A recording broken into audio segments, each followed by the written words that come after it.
Okay जी students, अस्सलाम वालेकुम। तो आज हम एक नए टॉपिक के साथ स्टार्ट कर रहे हैं अपना लेक्चर, और इस टॉपिक का नाम है सोर्स डॉक्यूमेंट्स। ठीक है, it is a theoretical topic but it's a highly important topic for every accounting and business student, because in practical life जब आप प्रैक्टिकल लाइफ में कदम रखेंगे, there is nothing without source document. यानी आप कोई भी ट्रांजैक्शन विदाउट सोर्स डॉक्यूमेंट्स नहीं करते, और अगर आप ऐसा करते हैं तो आपसे बड़ा कोई स्टूपिड नहीं है। ठीक है, यानी सोर्स डॉक्यूमेंट के बगैर ट्रांजैक्शन या डील करना बिल्कुल ऐसे ही है कि आपने अपना घर सेल कर दिया विदाउट एनी डॉक्यूमेंटेशन, या आपने एक घर खरीद लिया और उस बंदे को पैसे दे दिए और उससे डॉक्यूमेंट नहीं मांगे। करोगे कभी ऐसा? नहीं करोगे। डेफिनेट सी बात है सर, ऑब्वियसली कागजात मिलेंगे तो मैं पेमेंट करूंगा। मैं कभी भी अगर कोई चीज़ खरीदूंगा तो उसके मैं कागजात हमेशा खरीद, तो वही तो कागजात डॉक्यूमेंट्स, वही डॉक्यूमेंट्स की तो बात हो रही है। यानी जब भी हम कोई ट्रेड करते हैं, जब भी हम कोई ट्रांजैक्शन करते हैं, we need documents. Without documents we can not trust on anyone. Without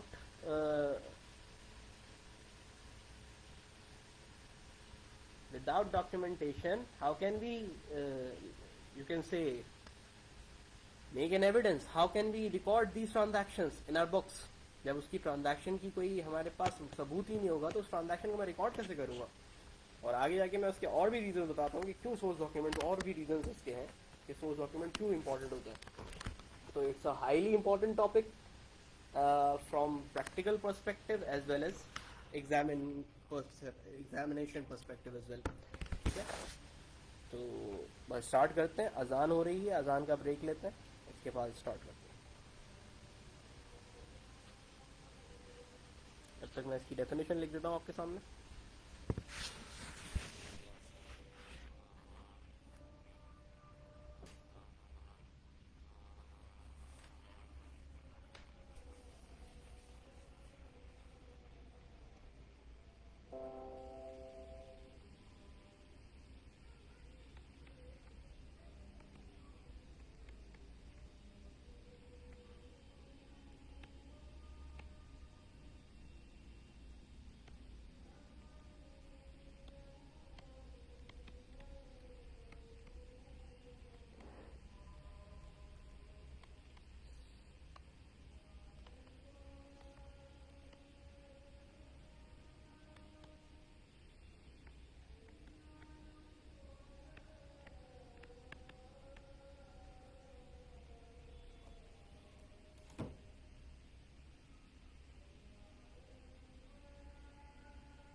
okay, तो अदान कंप्लीट हो गई है। अच्छा, वापस से मैं एक बार रिपीट कर दूं। देखें, सोर्स डॉक्यूमेंट्स किसे कहते हैं? उन डॉक्यूमेंट्स को कहते हैं जो हमारी ट्रांजैक्शंस की डिटेल्स को कैप्चर कर लेते हैं, यानी नोट डाउन कर लेते हैं। यानी अगर मैं आपको कोई चीज़ बेच रहा हूँ या आपसे मैं कोई चीज़ खरीद रहा हूँ, डेफिनेट सी बात है, हम एक डॉक्यूमेंट बनाएंगे जिसके अंदर आप मुझे प्रूफ देंगे कि आपने मुझे वो चीज़ बेची है। मैं उस वक्त मैं प्रूफ दूंगा कि मैंने वो चीज़ खरीदी है। All things in professional life are documented. ठीक है, वर्बल जबान के ऊपर एक ठीक है ट्रस्ट वाला एलिमेंट होता है, लेकिन जब बिजनेस में ट्रांजैक्शंस की बात होती है, जब पैसों की बात होती है, तो इट्स ऑलवेज रिकमेंडेड कि आप हमेशा बिजनेस डॉक्यूमेंट्स, सोर्स डॉक्यूमेंट्स को प्रिपेयर करें। और आपको एक मजे की बात भी बता दूं, फ्यूचर के अंदर जब आप प्रैक्टिकल लाइफ में अकाउंटिंग में जाएंगे तो वहाँ पे कुछ इस तरीके से ट्रांजैक्शन थोड़ी दी हुई होंगी जो आपको दी हुई होती हैं एग्जाम्स के अंदर। पूरा क्वेश्चन बना के दिया होता है, आप मज़े से फाइनेंशियल स्टेटमेंट बना लेते हो, मज़े से आप अपनी अकाउंटिंग कर लेते हो। क्या इस तरीके से आपको मिलेगा डाटा? नहीं, आपको सोर्स डॉक्यूमेंट्स मिलेंगे। आप प्रैक्टिकल लाइफ में जब जाएंगे तो आपको सोर्स डॉक्यूमेंट्स मिलेंगे, उन सोर्स डॉक्यूमेंट से आपने अकाउंटिंग करनी है। तो सोर्स डॉक्यूमेंट्स इतने ज़रूरी होते हैं, सोर्स डॉक्यूमेंट के बगैर अकाउंटिंग हो ही नहीं सकती। यानी जब तक मुझे पता ही नहीं चलेगा कि मैंने कितनी परचेजेस की हैं, आपको कैसे पता चलेगा भाई आपने सप्लायर से कितनी परचेजेस की हैं? बताएं मुझे, अकाउंटेंट को कैसे पता चलेगा? सर मैं अपने एम्प्लॉय से पूछ लूंगा। वाह, एम्प्लॉय कुछ भी बोल देगा आपको, तो आप मान जाओगे क्या? डेफिनेट सी बात है कि आपको प्रूफ चाहिए होगा, एविडेंस चाहिए होगा। एम्प्लॉय आज बोल देगा कि मैं 1 लाख रुपए का के इलेक्ट्रिक का बिल पे करके आया हूँ, तो आप उससे बिल मांगोगे नहीं मांगोगे? आप उससे डॉक्यूमेंट प्रूफ मांगोगे नहीं मांगोगे? मांगेंगे सर, बिल्कुल मांगेंगे। तो अब समझ में आ रही है बात कि yes sir, documents are very important. Documents के बगैर हम अकाउंटिंग के अंदर एंट्री नहीं कर सकते। डॉक्यूमेंट्स एक तरीके से आपका प्रूफ है, एविडेंस है कि ये ट्रांजैक्शन वाकई में हुई है। क्योंकि अकाउंटिंग तो शुरू ही कब होती है? जब ट्रांजैक्शन होती है। तो ट्रांजैक्शन हुई है या नहीं हुई है, ये मुझे कैसे पता चलेगा? ये मुझे मेरे सोर्स डॉक्यूमेंट्स बताएंगे। क्लियर हो गई बात? इंट्रोडक्शन तक बात समझ में आ गई। अब सोर्स डॉक्यूमेंट्स होते कौन कौन से हैं, तो इसकी लिस्ट मैं आप लोगों के सामने बना रहा हूँ, ठीक है? जो जो सोर्स डॉक्यूमेंट्स आपके कोर्स के अंदर है, और उनके साथ साथ उनके पर्पस भी मैं बताऊंगा, उनकी डेफिनेशन भी लिखाऊंगा, ठीक है? तो वन बाय वन स्टार्ट करते हैं। सोर्स डॉक्यूमेंट की पहले मैं लिस्ट बना लूंगा, इसके बाद उसको मैं एक्सप्लेन करता हूँ।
ओके, तो आपके सामने बेटा लिस्ट तैयार है, और लिस्ट के अंदर मैंने सारे सोर्स डॉक्यूमेंट्स लिख दिए हैं, जिसमें मैंने 2 सोर्स डॉक्यूमेंट्स एक्स्ट्रा लिखे हैं।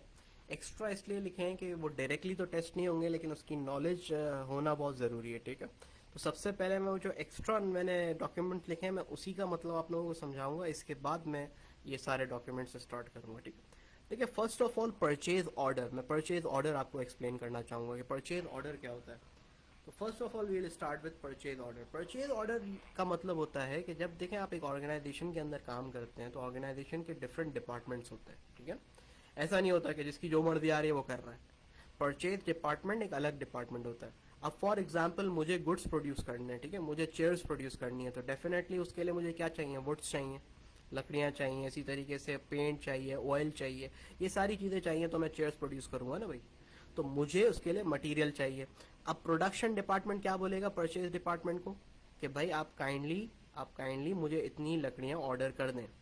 तो परचेज डिपार्टमेंट क्या भेजेगा? परचेज ऑर्डर भेजेगा सप्लायर को, रिक्वेस्ट। जैसे आप लोग कभी कभार ऑनलाइन बाइंग का एक्सपीरियंस रखते होंगे, तो उसमें भी क्या करते हैं हम? परचेज ऑर्डर करते हैं ना, हमें इतने यूनिट्स चाहिए, इस डेट को रिसीविंग होनी चाहिए, इतनी क्वांटिटी चाहिए। तो इस तरीके से एक डॉक्यूमेंट बनता है परचेज ऑर्डर के नाम से। उसके अंदर सब मेंशन होता है, ऑल द डिटेल्स, सारी डिटेल्स उसके अंदर मेंशन होती हैं। कितनी यूनिट्स क्वांटिटी आपने मंगाई है, कितने कैटेगरीज के गुड्स आपने मंगाए हैं, किस डेट को आपने मंगाए हैं, किस रेट पे आपको चाहिए, ये सारी चीज़ें उसके अंदर मेंशन होती हैं। क्लियर हो गई बात? तो परचेज डिपार्टमेंट सेंड करता है परचेज ऑर्डर किसको? सप्लायर को। नाउ सप्लायर उस ऑर्डर को रिसीव करता है और फिर आपको गुड्स वो भेज देता है, डिलीवर कर देता है।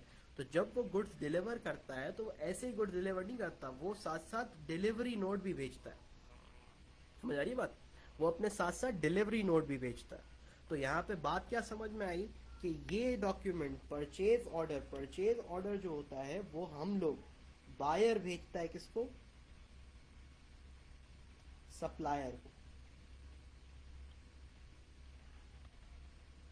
और ये डॉक्यूमेंट सप्लायर भेजता है बायर को। ये सीक्वेंस आप लोगों को बहुत जरूरी है याद रखना, ठीक है? ये अपने पास भी नोट करते रहे।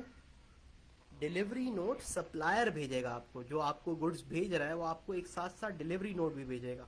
अब फॉर एग्जांपल आपके ट्रक से डाउनलोड हो रहा है आपका सारा का सारा जो है गुड्स स्टॉक आपके स्टोरेज हाउस में अनलोड हो रहा है।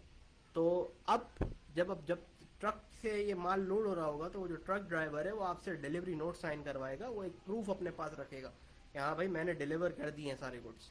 तो आप उस डिलीवरी नोट पे करेंगे साइन। अब शुरू होती है बात यहाँ से, हमारे पहले सोर्स डॉक्यूमेंट से। अब आपको कहानी समझ में आएगी। तो अब गुड्स हो गए रिसीव। तो क्या मतलब है, गुड्स फ्री में दिए होंगे? हाँ भाई, क्या लगता है? गुड्स क्या आपने फ्री में खरीदे हैं? उसने आपको फ्री में बेचे हैं? नहीं ना। वो साथ साथ आपको एक बिल भेजेगा, उस बिल को कहते हैं इनवॉइस, ठीक है? तो इनवॉइस का मतलब क्या हुआ? अब मैं यहाँ पे वन बाय वन डेफिनेशंस लिखवा रहा हूँ। What is mean by an invoice? Invoice is a demand for payment. Invoice means it's a demand for payment. आपने गुड्स ऑर्डर करे, उसने गुड्स डिलीवर कर दिए, अब उसका राइट है ना कि वो आपको इनवॉइस दे दे, एक डॉक्यूमेंट दे जिसके अंदर वो डिमांड करे कि ठीक है सर, आपने मुझे ऑर्डर दिया था, मैंने आपको ऑर्डर डिलीवर कर दिया, आप काइंडली आप मुझे इस दिन के अंदर इतने दिनों में पेमेंट कर दीजिएगा। सही है? So invoice is a demand for payment. अच्छा, अब ये बनती किससे, कौन भेजता है? इट इज सेंड बाय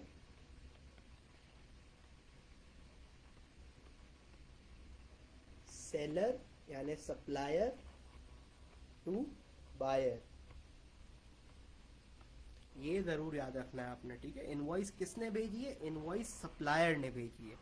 तो सप्लायर बायर को भेजता है इनवॉइस, हम इनवॉइस नहीं भेजेंगे। डेफिनेट सी बात है, अजीब सी बात है ना, मैं खरीद भी रहा हूं, मैं इनवॉइस कैसे भेजूंगा? सो इनवॉइस हमेशा सप्लायर यानी सेलर सेंड करता है। ठीक हो गया? नहीं हमजा, पे ऑर्डर और परचेज ऑर्डर सेम नहीं है बेटा, वो डिफरेंट है। उसके में भी आपको मैं गाइड कर दूंगा, जब मैं चेक बताऊंगा ना तो उस वक्त आपको बताता हूँ, सेम नहीं है। ठीक है? सो परचेज ऑर्डर और डिलीवरी नोट के बाद वो हमें क्या सेंड करेगा? वो हमें इनवॉइस सेंड करेगा। अब इनवॉइस उसने हमें सेंड कर दी, it is send by the seller to the buyer. Now अब इस इनवॉइस की दो कैटेगरीज में बना सकता हूं। कैसे?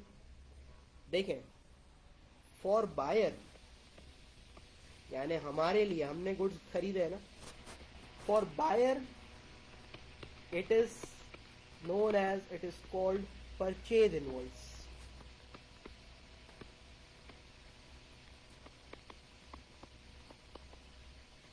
And for seller it is called sales invoice. समझ आई बात? यानी डॉक्यूमेंट एक ही है, डॉक्यूमेंट एक ही है लेकिन नाम दो है। अब जो सेलर है जिसने मुझे ये इनवॉइस भेजी है, जिसने मुझे ये बिल भेजा है, उसके लिए क्या है? वो सेल्स इनवॉइस है। और मैंने क्योंकि वो चीज खरीदी है तो डॉक्यूमेंट तो एक ही है लेकिन उसके लिए सेल्स इनवॉइस है, मेरे लिए परचेज इनवॉइस है। तो जब क्वेश्चन के अंदर पूछा जाए तो आपने ये जरूर देखना है कि आप सेलर हैं या बायर हैं। बहुत इंपॉर्टेंट बात कर रहा हूं मैं ये, ठीक है ना? ये मैं एग्जाम के पॉइंट ऑफ व्यू से बात बता रहा हूं आप लोगों को। आपने ये जरूर देखना है कि आप बायर हैं या सेलर हैं। अगर आप बायर हैं, अगर आप बायर हैं तो आपके लिए क्या होगा? आंसर क्या होगा? परचेज इनवॉइस होगा। और अगर आप सेलर हैं तो आंसर क्या होगा? सेल्स इनवॉइस होगा। समझ आ रही है बात सबको?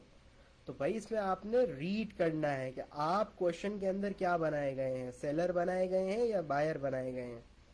Got it? तो इनवॉइस का मतलब समझ में आ गया। अच्छा, अब एक और बड़ी इंपॉर्टेंट बात, इनवॉइस के अंदर हमें एक और बड़ी इंपॉर्टेंट बात ख्याल रखनी है। इनवॉइस सिर्फ जब ही बनती है, it is prepared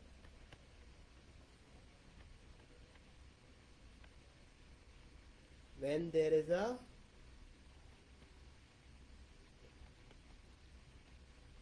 credit transaction. जब भी कभी उधार पे ट्रांजैक्शन होती है, जब भी इनवॉइस बनती है। ये बड़ी इंपॉर्टेंट बात है, नोट करने की बात है, इसलिए स्टार भी बना दिया, इसलिए येलो कलर से एक और स्टार भी बना देता हूँ। This is very important. Invoice जब भी बनेगी जब मैंने उसे पैसे नहीं दिए होंगे, जब भी वो मुझे बिल भेजेगा ना। अगर मैंने उसे पैसे दे दिए होते तो डायरेक्ट पे वो मुझे रिसिप्ट देता ना। आप सब लोग सुपरमार्केट्स में जाते हैं तो आप लोग क्रेडिट पे खरीदारी करते हैं या कैश पे? डेफिनेट सी बात है, कैश पे खरीदारी करते हैं, कोई भी क्रेडिट पे आपको नहीं देगा। हाँ, ऑब्वियस सी बात है। तो आपको उस वक्त इनवॉइस मिलती है या रिसिप्ट मिलती है? रिसिप्ट मिलती है, क्योंकि आपने पेमेंट कर दी। इनवॉइस किस बात की? इनवॉइस तो जब मिलती है जब यूजुअली हम पेमेंट नहीं करते, क्योंकि इनवॉइस का मतलब ही क्या है? Invoice is a demand for payment. तो भाई जब पेमेंट ही हो गई तो डिमांड क्यों करेगा? वो बेवकूफ होगा ना, फिर तो डिमांड करेगा। तो भाई इनवॉइस कब बनती है बेटा? हमेशा इनवॉइस बनती है when there is a credit transaction. तो अगेन क्वेश्चन के अंदर बड़ा गौर से पढ़िएगा कि ट्रांजैक्शन क्रेडिट पे हुई है या कैश पे हुई है। ठीक है, समझ आ गई बेटा?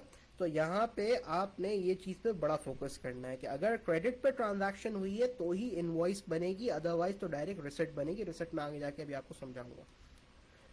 तो आपको ये डॉक्यूमेंट समझ आ गया, इनवॉइस का मतलब भी समझ में आ गया, और ये बात भी समझ में आ गई कि डॉक्यूमेंट एक ही होता है, लेकिन बायर के लिए परचेज इनवॉइस होती है, सेलर के लिए ये सेल्स इनवॉइस होती है। और कौन किसको भेजता है? सेलर भेजता है बायर को। सारी बातें क्लियर है? सारी बातें नोट डाउन करेंगे आप लोग, ठीक है? नोट डाउन भी करते रहे साथ साथ। प्रॉपर रजिस्टर्स अपने साथ मेंटेन करें। प्रॉपर रजिस्टर्स के साथ अपने ये सारी जितनी भी नोट्स लिखवाए जा रहे हैं इसको अपने पास नोट डाउन करें, ठीक है? And if there is any question feel free to ask. मैं कमेंट सेक्शन भी देखता जा रहा हूँ, अगर कोई क्वेश्चन आता जाएगा तो मैं उसको आंसर करता रहूँगा time to time. Alright, so let's move toward our second document. Invoice हो गया, ठीक है? अब हम आ रहे हैं डेबिट नोट की तरफ। चलो, डेबिट नोट। अब डेबिट नोट का क्या मतलब होता है, इसकी क्या डेफिनेशन है, ये आपके सामने लिखता है।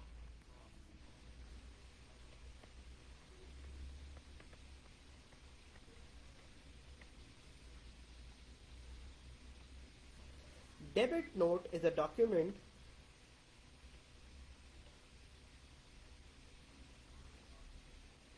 when there is a purchase return. When there is a purchase return. अब वही एग्जाम्पल सपोज कंटिन्यू करते हैं हम, ठीक है? अभी मैंने एक एग्जाम्पल क्रिएट की थी ना। क्या एग्जाम्पल क्रिएट की थी कि हमने एक परचेज ऑर्डर दिया, सप्लायर ने हमें माल दे दिया और सारे हमने गुड्स रिसीव कर लिया, उसने हमें इनवॉइस भी दे दी। अब हमने जब माल चेक किया तो पता ये चला कि उसमें से 10 kgs डिफेक्टिव था, ठीक है? 10 kg गुड्स डिफेक्टिव थे। तो भाई डिफेक्टिव गुड्स तो नहीं रखूंगा ना मैं, क्या ख्याल है? डिफेक्टिव गुड्स रखूंगा क्या? डिफेक्टिव गुड्स के पैसे क्यों दूंगा? तो मैं क्या करूंगा, मैं उसको रिटर्न करूंगा, जिसे हम परचेज रिटर्न कहते हैं। परचेज रिटर्न आप सब लोग समझते हैं। तो बेटा अगेन मैंने बोला ना कि प्रोफेशनल लाइफ के अंदर हर चीज विद डॉक्यूमेंट होती है। तो अब जब आपको परचेज रिटर्न करना है ना, तो आपको एक डॉक्यूमेंट बना के भेजना पड़ेगा। आप रिटर्न करें, आपका राइट है, आप डिफेक्टिव गुड्स बिल्कुल रिटर्न कर सकते हैं, लेकिन उसके साथ आपको एक डॉक्यूमेंट भेजना पड़ेगा, उसका नाम है डेबिट नोट। तो डेबिट नोट एक ऐसा डॉक्यूमेंट है कि जब आप परचेज रिटर्न करना चाहते हैं तो बिल्कुल करें, कोई मसला नहीं है, आपका राइट है। आप अगर डिफेक्टिव गुड्स आप देख रहे हैं, आपकी फॉर एग्जांपल आपने जो गुड्स मंगाए वो नहीं आए, कोई और गुड्स आ गए, तो it's your right to return. आप परचेज रिटर्न कर सकते हो, लेकिन शर्त क्या है कि एक डेबिट नोट के साथ प्रोफेशनल तरीके से, ताकि एक प्रूफ हो आपके पास कि मैंने रिटर्न किए थे गुड्स। उसके अंदर सारी डिटेल्स मेंशन हो, किस डेट को रिटर्न कर रहे हो, कितनी गुड्स रिटर्न कर रहे हो। क्योंकि देखो ये सारी चीज़ें अभी हम बनाएंगे भी, अभी आगे जाके इंशाल्लाह ये सोर्स डॉक्यूमेंट का जब मैं ये सारी डेफिनेशन कंप्लीट कर लूँगा तो इंशाल्लाह in the next class we will also prepare the source document as well. Source document की कुछ टेम्पलेट्स हैं, उसको हम फिल करेंगे, क्योंकि आजकल आपके नए सिलेबस के अकॉर्डिंगली बहुत ज़्यादा एक्सपेक्टेड है कि सोर्स डॉक्यूमेंट बनाने को भी आएगा। पहले यूजुअली इतना ज़्यादा कॉमन नहीं था। आप लोगों को याद हो या ना हो, आप लोगों को इतना आइडिया है या नहीं अपने सिलेबस का? आप लोगों का सिलेबस अभी रिसेंटली चेंज हुआ है लास्ट ईयर, है ना? 2020 was the first attempt which unfortunately doesn't happen, तो वो हुई नहीं। तो इस वजह से अब आप लोगों की अटेम्प्ट सेकेंड अटेम्प्ट होगी इफेक्टिवली तो फर्स्ट अटेम्प्ट ही है, तो सिलेबस हुआ है चेंज। अब आपके पास सोर्स डॉक्यूमेंट्स की थोड़ी सी वैल्यू ज़्यादा इस एग्ज़ाम के अंदर है, क्योंकि यूजुअली सोर्स डॉक्यूमेंट्स के डेफिनेशंस भी आ सकती हैं और सोर्स डॉक्यूमेंट बनाने को भी आ सकता है।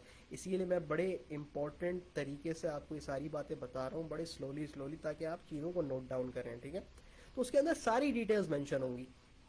जब आप परचेज रिटर्न करोगे तो डेट भी मेंशन करोगे, किसको रिटर्न कर रहे हो, वजह बताओगे क्यों रिटर्न कर रहे हो, क्वांटिटी बताओगे कितनी क्वांटिटी रिटर्न कर रहे हो, रीज़न बताओगे, सब चीज़ें मेंशन करोगे, ठीक है। तो ये कहलाता है डेबिट नोट। तो डेबिट नोट कब बनता है बेटा? When there is a purchase return. Now ये कौन सेंड करता है किसको? ये सेंड करता है बायर, यानी हम लोग जिन्होंने खरीदा था। तो ये डॉक्यूमेंट एक ऐसा डॉक्यूमेंट है जो बायर सेंड करता है किसको? सेलर को। This document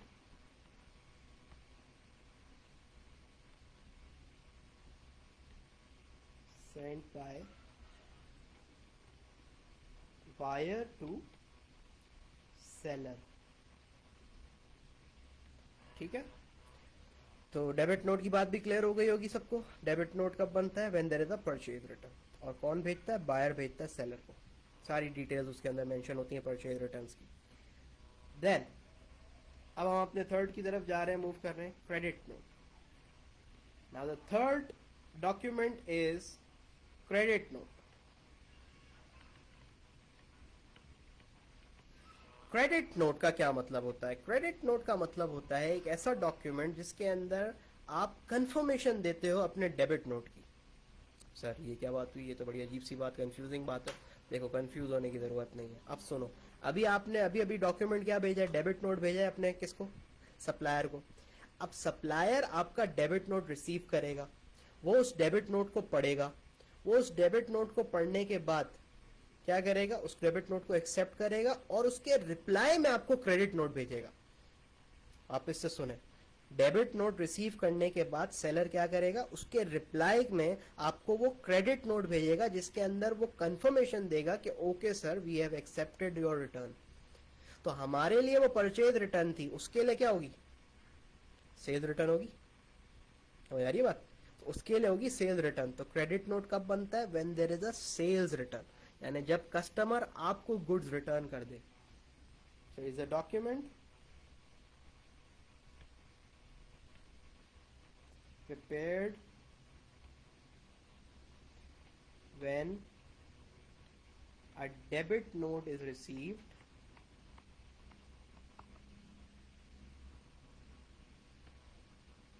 by the customer in case of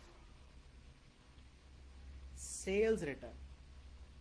ठीक है, यहाँ पे इंपॉर्टेंट वर्ड सेल्स रिटर्न है, यहाँ पे परचेज रिटर्न नहीं बोल दीजिएगा, क्योंकि सेलर अपने पॉइंट ऑफ व्यू से सोचेगा ना। तो क्रेडिट नोट सेलर बनाता है। तो ये डॉक्यूमेंट कौन सेंड करेगा? It is send by seller to buyer, because it is a reply, it is a reply of the debit note. तो आपको सीक्वेंस भी समझ में आ रही है। क्या सीक्वेंस है? पहले इनवॉइस बनती है, इसके बाद डेबिट नोट बनता है, क्योंकि परचेज रिटर्न आपने किया। और परचेज रिटर्न करने के बाद जब डेबिट नोट वहां पे पहुंचता है सेलर के पास, तो वो क्या करता है? उसके रिप्लाई में आपको क्रेडिट नोट देता है। तो ये पूरी सीक्वेंस चल रही है, ठीक है, सोर्स डॉक्यूमेंट्स की। तो क्रेडिट नोट भी समझ में आ गया, सही है। डेबिट नोट का रिप्लाई, यानी परचेज रिटर्न के केस में डेबिट नोट बनता है और सेल्स रिटर्न के केस में क्रेडिट नोट बनता है। ना आफ्टर डेबिट और क्रेडिट नोट खेल लिया हमने, बहुत परचेज रिटर्न सेल्स रिटर्न खेल ली। अब आ गई भाई पेमेंट की बारी। अब बोलेगा सप्लायर, बेटा बहुत खेल लिया आपने मेरे साथ, डेबिट नोट क्रेडिट नोट, अब जरा पेमेंट भी तो कर दो। हाँ, टाइम हो गया है, जरा पेमेंट भी कर दो। थोड़ा सा एक फ़ोन कॉल आ गया सप्लायर का कि बोला यार अब जरा पेमेंट का आपका टाइम आ गया, आपने क्रेडिट नोट डेबिट नोट भेजा, मैंने उसके अगेंस्ट क्रेडिट नोट भी भेज दिया, आपने गुड्स रिटर्न किए, मैंने गुड्स भी रिटर्न कर दिया, आपने जब गुड्स मांगे मैंने डिलीवर भी कर दिए, अब ज़रा पेमेंट भी तो करें। तो आप बोलते हैं ओके ओके, हाँ यार अब सही है यार, बंदा सही मांग रहा है पैसे, उसको पैसे दे दो। तो अब जब हम उसे पैसे देंगे, पेमेंट करेंगे, तो हम जब पेमेंट करेंगे तो वो हमें डॉक्यूमेंट भेजेगा रिसिट, ठीक है। Receipt is a document, receipt is a document prepared by the seller when the buyer of goods clear his dues. ठीक है, या पे कैश या चेक, यानी जब हम उसे कैश या चेक में पेमेंट कर देंगे और वो कैश या चेक में पेमेंट रिसीव कर लेगा, तो वो हमें क्या भेजेगा, एक प्रूफ भेजेगा कि okay I receive your payment, this is your receipt. Usually जैसे मैंने पहले भी एग्जांपल दी, आप सब लोग सुपरमार्केट्स में जाते हैं, सुपरमार्केट्स के अंदर शॉपिंग करते हैं, ऑन स्पॉट आप लोग क्या करते हैं, पेमेंट करते हैं डेबिट कार्ड के थ्रू या कैश के थ्रू, किसी भी थ्रू. पेमेंट का मेथड बहुत सारे हो सकते हैं, लेकिन पेमेंट आप ऑन फ्रंट कर देते हैं. तो आपको सुपरमार्केट क्या जनरेट करता है, आपको सुपरमार्केट जनरेट करके देता है receipt. Receipt is basically a proof, an evidence कि आपकी पेमेंट मुझे रिसीव हो चुकी है. आपके पास भी एविडेंस होता है कि आपने पे कर दिया, उसके पास भी एविडेंस होता है कि हाँ रिसीव कर लिया मैंने. तो रिसिप्ट कब बनती है, जब पेमेंट होती है. पेमेंट शर्त है. अब वो पेमेंट किसी में भी हुई हो, चाहे कैश में हुई हो, चाहे चेक में हुई हो, चाहे क्रेडिट कार्ड के थ्रू हुई हो, चाहे डेबिट कार्ड के थ्रू हुई हो. पेमेंट मेथड्स की अभी हम बात नहीं कर रहे, ठीक है. हम यहाँ पे रिसिप्ट बात कर रहे हैं, रिसिप्ट कब बनती है. क्लियर हो गई बात. अभी आपने रिसेंटली अपने इंस्टीट्यूट में फीस जब पे की थी, तो आपको उसके अगेंस्ट क्या रिसिप्ट इशू हुई थी ना.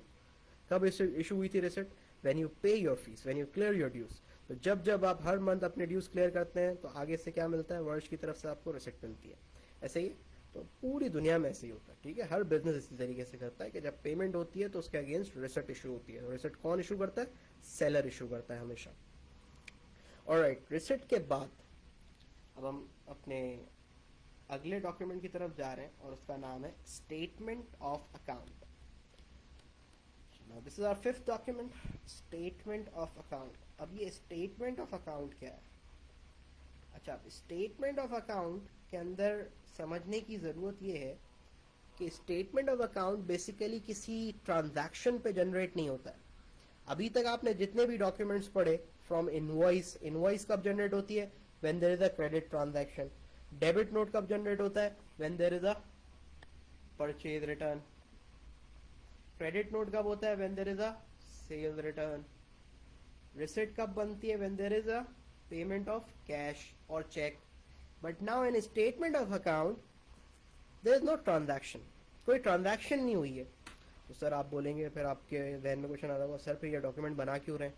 सोर्स डॉक्यूमेंट तो आपने बोला हर ट्रांजैक्शन की डिटेल को रिकॉर्ड करता है, तो ट्रांजैक्शन तो हुई ही नहीं है. बेसिकली स्टेटमेंट ऑफ अकाउंट एक ऐसा डॉक्यूमेंट है जो एक्ट करता है as a reminder of previous transactions. यानी आप फॉर एग्जांपल मेरे बहुत क्लोज कस्टमर हैं, ठीक है, मैं आपसे हर परचेज के ऊपर पैसे नहीं मांगता, ठीक है ना. हमारे बहुत पुराने बिजनेस रिलेशंस हैं और आप लोग मेरे बहुत लॉयल कस्टमर्स हैं. तो मैं क्या करता हूँ कि भाई आप लोग मुझसे पूरा महीना परचेज करते रहते हो, पूरे महीने के बाद eight the end of the month आपको मैं एक रिमाइंडर भेज देता हूँ कि बेटा ये परचेजेस हुई हैं आपकी through out the session, through out the month आपने ये मुझसे खरीदा है, इतने गुड्स आपने रिटर्न किए, इतने गुड्स आपने वापस से खरीदे, ये आपका टोटल अमाउंट बन रहा है, काइंडली इसको पे कर दीजिएगा. तो it's basically a reminder. Statement of account एक रिमाइंडर मैसेज है, ठीक है.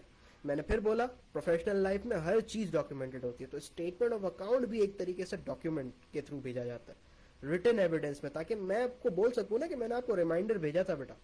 आगे जाके आप बाद में बोलेंगे सर आप रिमाइंडर तो भेज दे, तो मैं बोला आपको रिमाइंडर मैंने भेजा है, स्टेटमेंट ऑफ अकाउंट आपको मिला है ना. आप लोगों ने बैंक स्टेटमेंट देखी है, यूजुअली किसी ने बैंक स्टेटमेंट देखी है, अपने फादर की, अपने बड़े भाई की, अपनी अम्मी की बैंक स्टेटमेंट कभी आप देखना. बैंक स्टेटमेंट भी एक तरीके से स्टेटमेंट ऑफ अकाउंट कहलाती है. उसके अंदर बैंक क्या भेजता है, रिमाइंडर भेजता है ना कि भाई ये ट्रांजैक्शंस हुई हैं थ्रू आउट द मंथ आपकी, और ये बैलेंस आपके इन द एंड क्या है इसके अकाउंट के अंदर मौजूद है. सिमिलरली सप्लायर भी इसी तरीके से एक रिमाइंडर मैसेज भेजता है कि भाई ये ट्रांजैक्शन हुई है आपकी मेरे साथ और ये आपका बैलेंस बाकी है. So statement of account is just a reminder. तो यहाँ पे लिख लेते हैं, इट इज अ रिमाइंडर.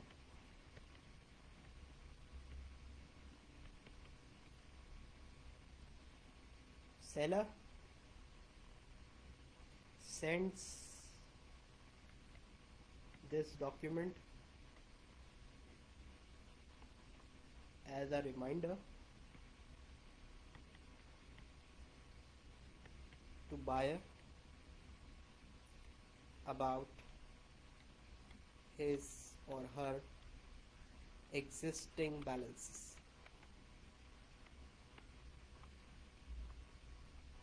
ठीक है. So statement of account is basically a reminder sent to the buyers to tell them कि भाई आपका इतना बैलेंस बाकी है. ओके, इसके बाद स्टेटमेंट ऑफ अकाउंट के बाद हमारे पास डॉक्यूमेंट आता है और डॉक्यूमेंट का नाम है चेक. अच्छा, अब इसका तो आपने बहुत बार नाम सुना होगा, डेली लाइफ के अंदर हम सुनते रहते हैं, डेली लाइफ में हम सुनते रहते हैं इसका नाम, तो भाई चेक. तो आखिर ये चेक होता क्या है? नॉर्मली सब लोगों को पता है लेकिन स्टिल हम लिख लेते हैं. It's a written order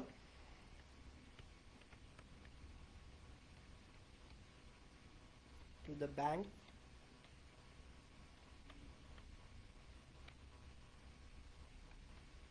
to pay cash or transfer the amount to a different account.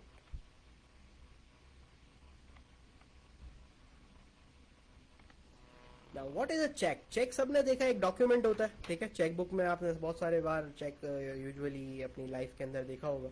तो एक डॉक्यूमेंट होता है, एक पीस ऑफ पेपर होता है जिसके अंदर हम ऑर्डर देते हैं बैंक को, ठीक है. हम ऑर्डर देते हैं, जिसका अकाउंट होता है वो ऑर्डर देता है बैंक को. अगर आप फॉर एग्जांपल उस पर 50,000 लिखेंगे तो बैंक पाबंद है 50,000 देने के. शर्त ये कि होने चाहिए अंदर पैसे, ठीक है, अकाउंट के अंदर. तो बैंक उस ऑर्डर को फॉलो करेगा. अब फॉर एग्जांपल आप लोगों में से कोई लोग फीस देते हैं, बोलते हैं सर ये चेक में फीस ले लें, बहुत सारे स्टूडेंट्स करते हैं. तो वो चेक हम बैंक के अंदर ले जाते हैं, बैंक हमें पैसे दे देता है. तो बेसिकली आपने उस चेक के अंदर बैंक को ऑर्डर दिया है कि भाई ये पैसे लेके आएंगे, ये चेक लेके आएंगे, उन्हें आप पैसे दे दीजिएगा. या फिर यूजुअली क्रॉस चेक्स भी होते हैं. क्रॉस चेक्स किसे बोलते हैं? जब चेक के ऊपर आप दो लाइंस ड्रॉ कर देते हैं ऊपर साइड के अंदर, लेफ्ट साइड कॉर्नर पे, ठीक है. तो जब वो दो लाइनें ड्रॉ हो जाती हैं चेक पे तो बेसिकली क्रॉस चेक हो जाता है. अच्छा, क्रॉस चेक का क्या मतलब होता है? क्रॉस चेक का मतलब ये होता है कि बैंक कैश नहीं देता, फिर बैंक सिर्फ और सिर्फ अकाउंट टू अकाउंट ट्रांसफर करता है, ठीक है. तो ये कुछ बैंकिंग डिटेल्स है. खैर इतनी डिटेल्स में हमें जाने की जरूरत नहीं है. बेसिकली बस चेक का मतलब समझ में आ गया कि चेक एक रिटन ऑर्डर, एक डॉक्यूमेंट को कहते हैं. तो उसके थ्रू क्या होता है कि बैंक से हम पैसे निकलवा सकते हैं, राइट. तो चेक का मतलब समझ में आ गया, एक ईजी सा डॉक्यूमेंट है और यूजुअली कॉर्पोरेट वर्ल्ड में, बिजनेस वर्ल्ड में बहुत ज़्यादा इन्वॉल्व है क्योंकि आजकल कैशलेस सोसाइटी की तरफ दुनिया जा रही है. तो यूजुअली चेक ट्रांजैक्शंस बहुत ज़्यादा होती हैं, ऑनलाइन ट्रांजैक्शंस बहुत ज़्यादा होती हैं. अब कैश पे इतनी ज़्यादा लोग ट्रांजैक्शंस नहीं करते हैं. छोटी छोटी ट्रांजैक्शंस कैश पे हो जाती हैं लेकिन बड़ी बड़ी ट्रांजैक्शंस यूजुअली चेक के थ्रू ही हो रही होती हैं. अच्छा, हमजा ने एक सवाल पूछा था पे ऑर्डर. पे ऑर्डर भी बेटा एक चेक की एक टाइप है, ठीक है. पे ऑर्डर के अंदर होता ये है कि पे ऑर्डर के अंदर बैंक आपको पे ऑर्डर बना के जब ही देता है जब आपके बैंक के अंदर पैसे होते हैं. चेक तो आप मुझे आज 1 करोड़ रुपए का बना दो, आपके बैंक के अंदर पैसे नहीं है लेकिन आप बना सकते हो ना चेक. जाऊंगा मैं, चेक बाउंस हो जाएगा. लेकिन पे ऑर्डर नहीं बन सकता. पे ऑर्डर सिर्फ जब ही बनता है जब उतने अमाउंट आपके बैंक के अंदर होती है, ठीक है. यूजुअली बड़ी ट्रांजैक्शंस के अंदर पे ऑर्डर्स इन्वॉल्व हो रहे होते हैं, लेकिन खैर आपके कोर्स का पार्ट नहीं है. लेकिन सवाल पूछा था तो मैंने बता दिया पे ऑर्डर क्या होता है. Now the last document, the last source document of your syllabus, and this is known as pay slip.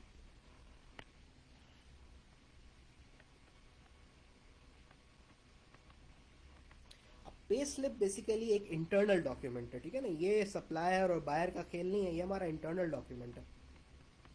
It's an internal document. अच्छा, ये क्यों दिया जाता है, क्यों बनाया जाता है? It is provided by employer, यानी आपका जो बॉस होता है, to employee in which the details calculation of wages and salaries are mentioned.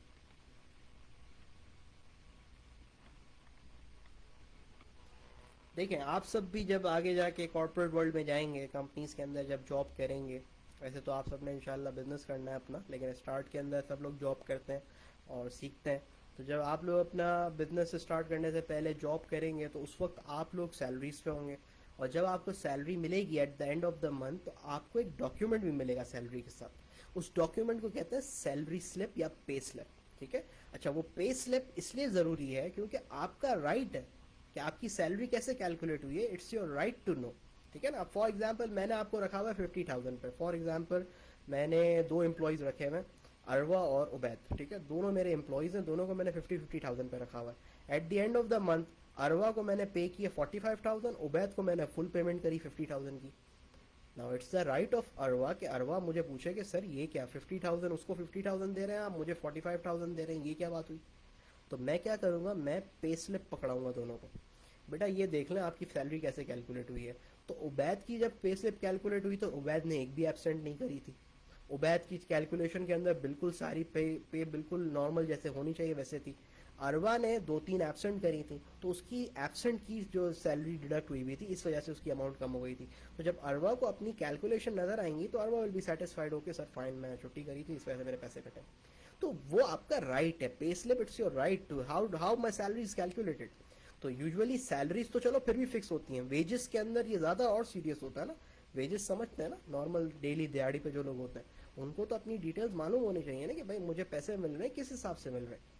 तो हम पे स्लिप देते हैं अपने एम्प्लॉयज़ को, और ये डॉक्यूमेंट भी बहुत ज़रूरी होता है क्योंकि इन पे स्लिप्स के बगैर उनको पता कैसे चलेगा। एक तो उनका राइट भी है और दूसरा हमारे लिए भी ज़रूरी है। हमें हमारे पास भी पे स्लिप्स होंगी तो हम उसको एक्सपेंस में रिकॉर्ड करेंगे ना। आगे जाके अभी हम इनकम स्टेटमेंट पढ़ेंगे तो उसमें आपको और ज़्यादा बात ये समझ में आएगी कि पे स्लिप्स कितनी इंपॉर्टेंट होती हैं। तो पे स्लिप्स बनानी चाहिए, ये सारे डॉक्यूमेंट्स ही बनाने चाहिए, बल्कि ये सारे ही डॉक्यूमेंट्स इंपॉर्टेंट हैं। तो ये सोर्स डॉक्यूमेंट्स बनाने का पर्पज़ यही है बेटा कि ये सारे डॉक्यूमेंट्स प्रोफेशनल लाइफ के अंदर, अकाउंटिंग के अंदर बहुत इंपॉर्टेंट होते हैं, और इन्हीं सोर्स डॉक्यूमेंट से आप क्या कर रहे होते हैं, आप अकाउंटिंग कर रहे होते हैं। इंशाल्लाह in the next class we will discuss the accounting cycle, accounting किस तरीके से अकाउंटिंग साइकिल चलती है, अकाउंटिंग के अंदर क्या डिफरेंट स्टेजेस होते हैं, and also we will do some you know make some templates of source documents, proforma source documents भी बनाने की कोशिश करेंगे। तो सीखेंगे सोर्स डॉक्यूमेंट्स। आज तो हमने पढ़ लिया कि सोर्स डॉक्यूमेंट्स होते क्या हैं, उनके मतलब समझ लिए, इट्स वेरी इंपॉर्टेंट। डेफिनेशन भी आती है पेपर में और साथ साथ एमसीक्यूज भी आते हैं। ठीक है, अब ज़रा मुझे बताएं सारे सोर्स डॉक्यूमेंट्स सबको क्लियर है बेटा।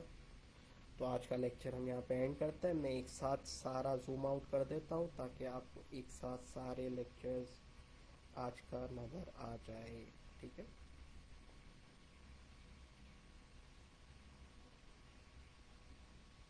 ये आज का पूरा लेक्चर है हमारा।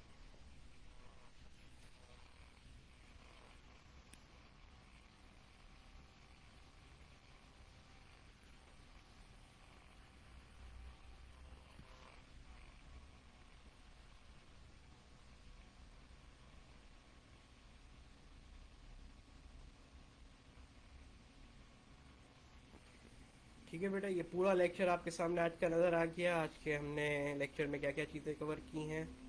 If there is any question please ask.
है बेटा, if there is no any question तो आप फिर लीव कर सकते हैं, और फिर इंशाल्लाह नेक्स्ट क्लास के अंदर मुलाकात होती है। काइंडली इसको नोट भी कर लीजिए और प्लीज़ रिवाइज भी कर लीजिए, ठीक है, ताकि नेक्स्ट क्लास के अंदर जब मैं इससे कंटिन्यू करूँ तो ये सारी चीज़ें आपके दिमाग में होनी चाहिए। ओके, चलिए, टेक केयर, अल्लाह हाफिज़।